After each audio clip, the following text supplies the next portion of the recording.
Wow, that looks so delicious. I hope you are all hungry. Can I have some cornbread, please? Here is your favorite The first stew. knock came just as Nia Johnson finished setting the dinner table. It wasn't loud. It wasn't urgent. 3 slow, deliberate taps, almost respectful. Outside, rain drummed softly against the windows of her small brick house on the outskirts of Atlanta.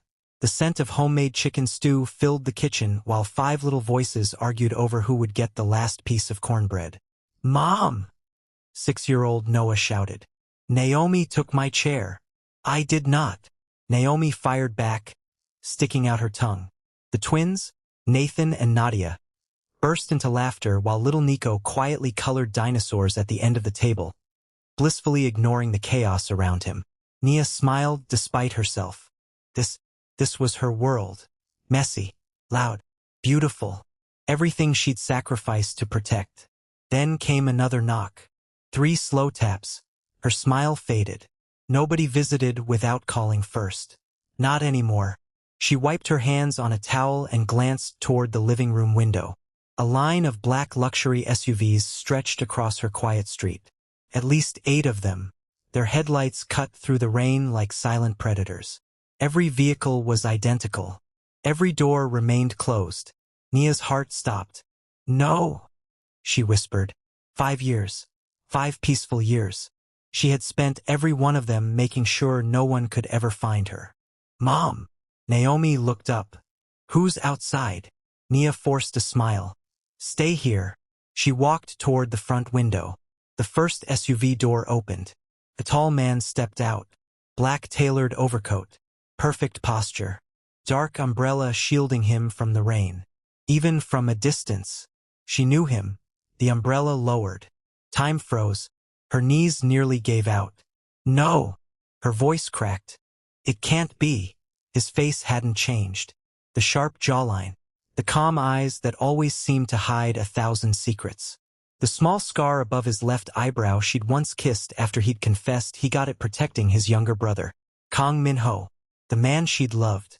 The man she'd mourned. The man the entire world believed had died 5 years ago. Behind her, tiny footsteps approached.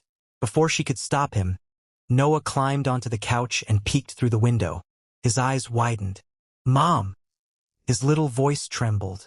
"Why does that man look like me?" Nia's blood ran cold. Noah wasn't imagining it.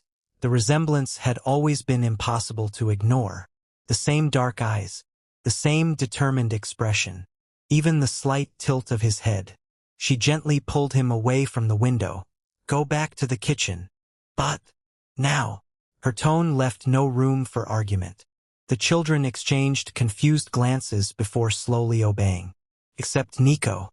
The quietest of the 5 remained by the hallway. Watching. Listening. He'd always noticed things others didn't. Nia took a shaky breath and opened the front door only a few inches. Rain splashed across the porch between them. For a long moment, neither spoke. Min-ho looked at her as though he were seeing a ghost. "Nia." His voice was softer than she remembered. "I finally found you." She swallowed hard. "You should be dead." "I almost was." Silence. 5 years of unanswered questions hung between them. Finally, she found her voice. "You don't get to come back." His expression didn't change. "I know. You disappeared. I know.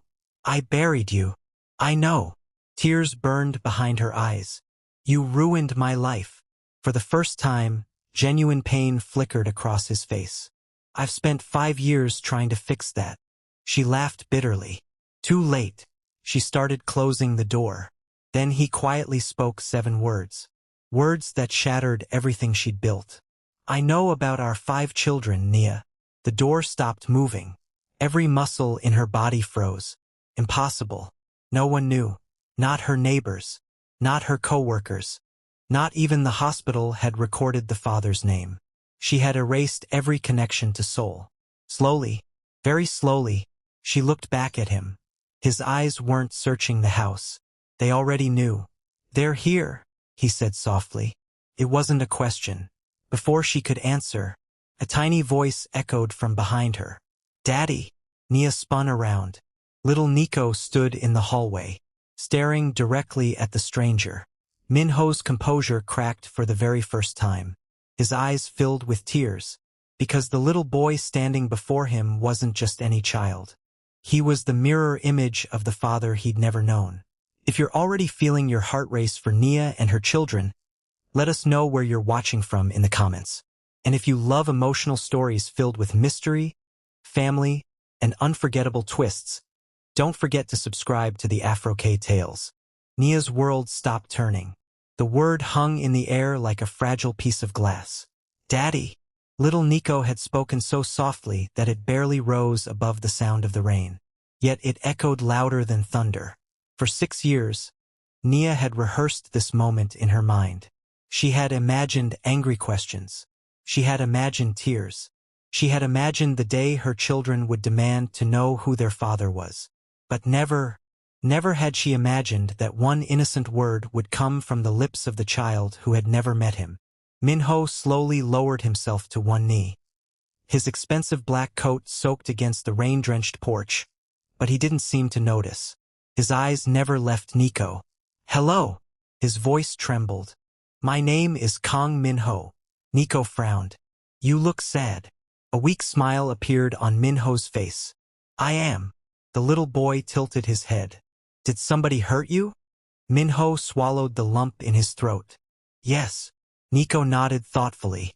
"My mommy says people who are hurting sometimes hurt other people without meaning to." For the first time in years, Min-ho broke. A single tear rolled down his cheek. Because those were Nia's words. She used to tell him the exact same thing whenever he blamed himself for the violence surrounding his family's empire. Nia immediately stepped between them. Inside, her voice was cold. "Children." The other 4 rushed into the hallway, their curiosity stronger than their fear. 5 identical pairs of eyes stared at the stranger. Min-ho stared back. His breathing became uneven. 5 children. 5 living miracles. 5 birthdays. 5 first words. 5 first steps. 5 years. Gone forever. No amount of money could buy those moments back. Naomi whispered to Noah, "Why is that man crying?" Before Noah could answer, Min-ho reached into his coat. Nia's body tensed. "What are you doing?" Instead of a weapon, he pulled out a worn leather wallet. Carefully, he removed a faded ultrasound picture. The edges were cracked. The image had nearly disappeared from years of being unfolded. "I carried this every day." Nia's eyes widened. It was impossible. That was the ultrasound she had sent him the morning she discovered she was carrying quintuplets. He had only received it moments before his phone went silent forever. Or so she had believed. "You got my message?" His eyes met hers. "I received it." She felt the air leave her lungs. "You knew." "I knew." "Then why didn't you come?" "I tried." Her voice rose. "Tried." "I flew to Atlanta." "You never came." "I was there." "You abandoned us." "I was shot before I reached the hospital." Silence. The rain seemed to disappear. Even the children stopped breathing. Min-ho slowly rolled up the sleeve of his coat. A jagged scar stretched across his shoulder and down his chest. "The bullet missed my heart by less than an inch." Nia stared at the scar. Then another beneath his collar. These weren't old injuries. These were battlefield wounds. "My own people betrayed me." He spoke quietly. "The day I learned I was going to become a father." His voice cracked. "Someone inside my organization decided I should never meet my children." Nia wanted to reject every word. She wanted to call him a liar. But she knew those scars weren't fake. She also knew the look in his eyes. It was the same look he wore the night he confessed that every person he loved eventually became a target. "Who?" she whispered. "I didn't know." His jaw tightened.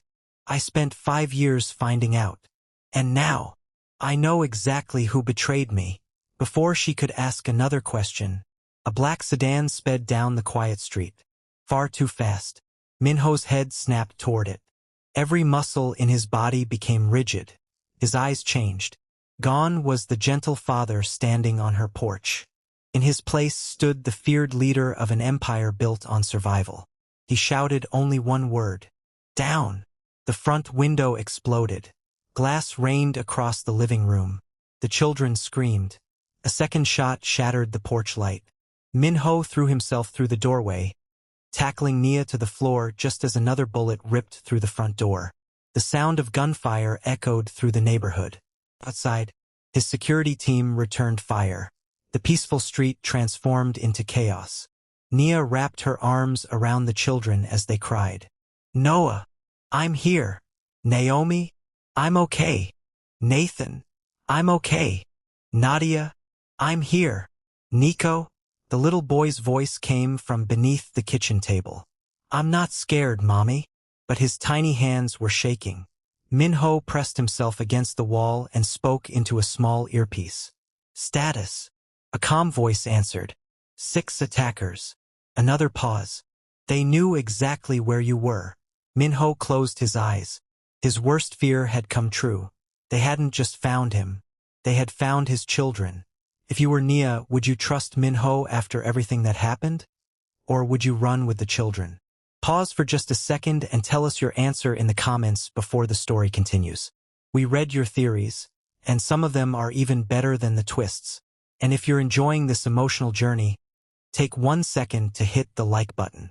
It tells YouTube to recommend stories like this to more people who love unforgettable family dramas. Outside, the gunfire suddenly stopped. An eerie silence settled over the house.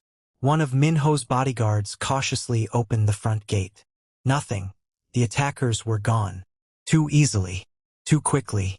Min-ho's expression darkened. No! Nia looked at him. What? He slowly turned toward the children. They weren't here to kill me. A chill ran through her body. What do you mean? He looked directly at Noah. Then Naomi. Then each child. They came to confirm something. Nia's stomach dropped. What? He spoke the words every parent fears. They've seen the children. He took a slow, painful breath. And now, they know my 5 heirs are alive. The room fell into complete silence. No one noticed the tiny blinking red light hidden inside the broken porch lantern. A miniature camera, still transmitting. Miles away, inside a luxurious high-rise office in Seoul, a silver-haired man watched the live feed with a satisfied smile.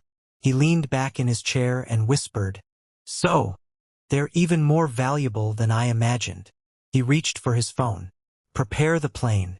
It's time to bring the children home. For several seconds, no one moved. The only sound inside the house was the frightened breathing of 5 children trying to understand why strangers had just shot at their home. Nia looked around at the shattered glass covering her living room floor. The family photos she'd carefully hung over the years lay broken. One picture caught her eye. It had been taken on the quintuplets' 6th birthday. The children were laughing. Chocolate cake covered their faces. She remembered thinking that day, we made it. No one knows where we are. We're finally safe. Now she realized, they had never been safe. They had simply been hidden. Min-ho slowly walked toward the broken window. His bodyguards had already secured the perimeter. One by one, they entered the house. Not like soldiers invading a home, but like men stepping into a sacred place. Each removed his shoes at the entrance without being asked. Nia noticed. Even in chaos, they respected her home. A man in his late 50s approached Min-ho. Gray hair, calm eyes, a scar running across his neck. He bowed slightly. Chairman. Min-ho didn't look at him. Report. 6 attackers. Alive. 1. And the others? They chose death over capture. Min-ho closed his eyes. They're professionals. The older man nodded. They belonged to the White Dragon faction. Nia frowned. What is the White Dragon? The room grew quiet. The bodyguards exchanged uneasy glances. Finally, the older man answered. The people who have wanted Chairman Kang dead since he was 21. Min-ho continued staring through the broken window. They're much worse than that. He turned toward Nia. They're the people who believe my children should never exist. A cold silence settled over the room. Naomi slowly raised her hand. Excuse me. Every adult looked at her. The little girl hugged her stuffed rabbit tightly. What does Heirs mean. Nia's heart shattered. She had tried so hard to give them a normal childhood. No gangs, no violence, no bodyguards, just school, birthday parties, bedtime stories. Now her 6-year-old daughter was asking about inheritance because someone had tried to kill them. Min-ho crouched until he was eye level with Naomi. It means, he smiled gently, someone very important. Naomi blinked. Like a princess? A few of the bodyguards couldn't help smiling. Min-ho chuckled softly. Something like that. Naomi thought for a moment. So, we're important? Before anyone could answer, little Noah spoke. No. Everyone turned toward him. The boy looked directly at Min-ho. We're important to Mommy. He pointed toward his brothers and sisters. That's enough. Nia felt tears fill her eyes. Min-ho's smile disappeared. The little boy had unknowingly spoken a truth that cut deeper than any bullet. Because while he had spent years fighting for an empire, Nia had spent those same years building a family. And at this moment, she had won. His voice grew quieter. I'd be admitting you were really gone. Nia swallowed hard. She had spent years convincing herself that he never cared. Now every sentence he spoke was unraveling the anger she'd built brick by brick. She hated it, because forgiveness would be easier if he were lying. Upstairs, the children weren't sleeping. Instead, they sat together in Noah's room. Naomi whispered, "Do you think that's really our daddy?" Nathan shrugged. "He looks like Nico." Nadia smiled. "And Noah." Little Nico hugged his pillow. "I think he was crying because he missed us." The room became quiet. Finally, Noah spoke. "If he missed us, why didn't he come sooner?" None of them had an answer. Outside the bedroom door, Min-ho had heard every word. He leaned against the hallway wall and silently covered his face. His bodyguard, Mr. Han, stood nearby. "Chairman." Min-ho didn't move. "I've faced knives, guns, prison, war." He wiped away another tear. "But nothing has ever hurt like hearing my own son ask why I never came." Mr. Han lowered his head. "There are some wounds power cannot heal." Min-ho nodded. "And I intend to spend the rest of my life trying." At this point in the story, who do you feel sorry for the most? Asterisk red heart Nia, who raised 5 children alone. Asterisk thumbs up Min-ho, who lost 6 years because of betrayal. Asterisk speech balloon or the children caught in the middle. Tell us in the comments. Your answers help shape future stories on the AfroK Tales. And if this story has touched your heart so far, subscribe now, because the biggest twists are still ahead. Late that night, he stood alone on the back porch, watching the stars, thinking about 6 birthdays he had missed, 6 Christmas mornings, 6 bedtime stories, 6 years that could never be returned.